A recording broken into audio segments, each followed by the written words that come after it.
2024 लोकसभा का चुनाव सर पर है, लेकिन देखना ये होगा कि इस चुनाव में मोदी सरकार को कितनी सफलता हासिल होती है। अभी तक हम कई जगह गए, कई लोगों से मुलाकात की, तो फिलहाल मोदी सरकार की हर जगह तारीफ हुई है। लेकिन पुरुषों की दृष्टि पर ना देखें, अगर हम महिलाओं की दृष्टि से देखते हैं तो क्या मोदी सरकार सफल साबित हुई है? इस विषय में बात करने के लिए हमारे साथ समाज सेविका मौजूद भी हैं, उनसे बात भी करते अनु जी हैं कि क्या कुछ मोदी जी की सरकार को लेकर वो कितना इसमें संतुष्ट हैं और महिलाओं को लेकर क्या उसमें उनकी अपनी राय रहती है। मैम, अगर चुनाव की बात करें तो 24 की तैयारी पूरी तरीके से हो चुकी है, डेट भी हासिल हो चुके हैं। महिलाओं की दृष्टि में बात करें तो क्या मोदी सरकार कितनी सफल साबित हो रही है इसमें? इसके लिए हमको लगता है कि हर एक शहर से लेकर गांव तक सभी महिलाएं संतुष्ट हैं, क्योंकि उसका रीज़न ये कि उन्होंने इतनी पॉलिसियां महिलाओं के बेहतरी के लिए की हैं, जिसमें आज वो चाहे अपनी उनकी उज्ज्वला योजना हो, इतनी योजनाएं निकाली हैं महिलाएं जिसमें खुद सशक्त हो गई हैं। तो हमको नहीं लगता कि कोई महिला उनसे असंतुष्ट होगी। सारी महिलाएं बहुत अपने अपने खुद रोजगार कर रही हैं, अपने घर में खुद अर्न करके लेके आ रही हैं, जो सेल्फ हो चुकी हैं। इन्हीं योजनाओं की अगर बात करें जिससे मोदी जी ने निकाली महिलाओं को लेकर, तो वहीं कांग्रेस भी लगातार इस पर आरोप लगाते आ रहे कि ये सारी योजनाएं हमारी दी हुई योजनाएं हैं, जिसे मोदी जी अपना नाम दे रहे हैं और ज़मीनी स्तर पर उतारने का काम कर रहे हैं। देखिए, 70 साल सरकार उनकी भी रही। ये मेरे ख्याल से कार्यकाल छोटा नहीं था जो 10 साल का है। 10 साल के अपेक्षा आप इधर के काम देखिए, उधर 60-70 साल पुराना काम देखिए, डिफरेंस अपने आप ही दिखाई पड़ जाएगा। चाहे वो ज़मीनी स्तर से लेकर के हमारी आर्मी स्तर तक हो, गांव से लेकर शहर तक हो, कुछ बोलने की ज़रूरत नहीं है, वो सब दिखता है। चुनाव में एक सबसे बड़ा मुद्दा आ रहा है इंडिया गठबंधन को लेकर, जिसमें कि अब चूंकि मायावती ने फिलहाल इस गठबंधन से हटी हुई है, लेकिन आपको क्या लगता है कि बीएसपी या इंडिया का जो गठबंधन हो रहा है, इतना बड़ा गठबंधन है, इसमें क्या मोदी सरकार या चुनाव में कोई असर पड़ेगा? इसका रत्ती भर असर नहीं पड़ेगा। उसका रीज़न ये है कि इतने गठबंधन होने के बाद भी रोज़ आए दिन एक दूसरे के ऊपर सवाल उठाना, वो टूट के उधर चले जाना, वो टूट के इधर चले जाना, और एक अकेला गठबंधन भाजपा, जो कि किसी को उसकी ज़रूरत नहीं है, क्योंकि वो अकेले ही सक्षम है। चाहे वो इंडिया बनाए, चाहे पाकिस्तान बनाए, भारत हमारे बीजेपी ने ही बना रखा है, मोदी जी ने ही बना रखा है।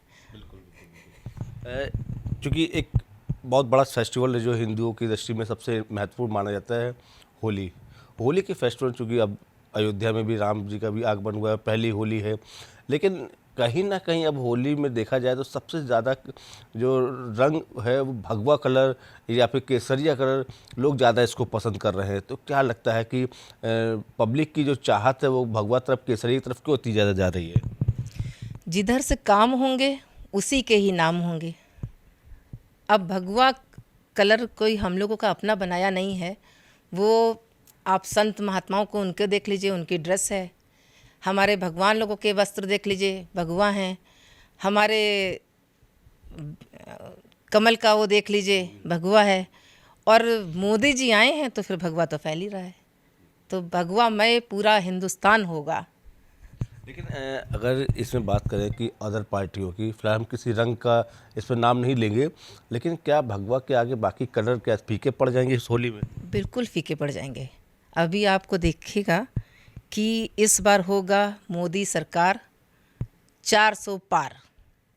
बिल्कुल बिल्कुल बिल्कुल, मोदी सरकार तो 400 यहीं पार। पे होगा भगवा की बहार।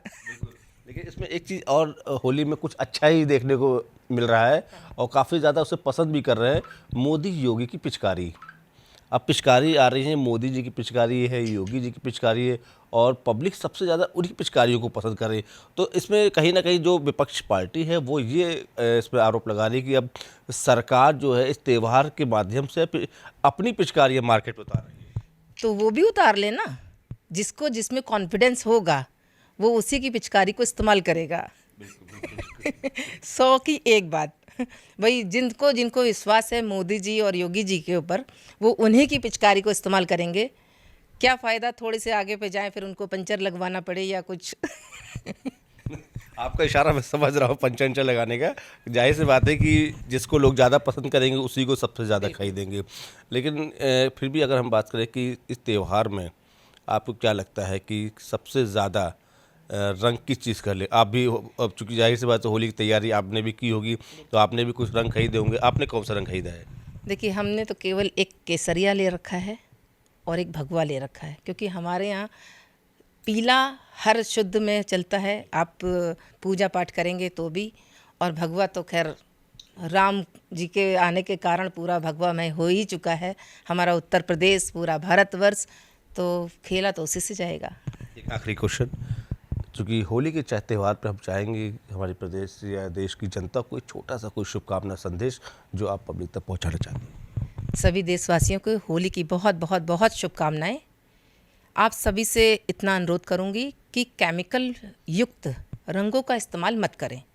उससे एक त्वचा की बीमारी होती है, वो अलग, आँखों में इन्फेक्शन हो जाता है।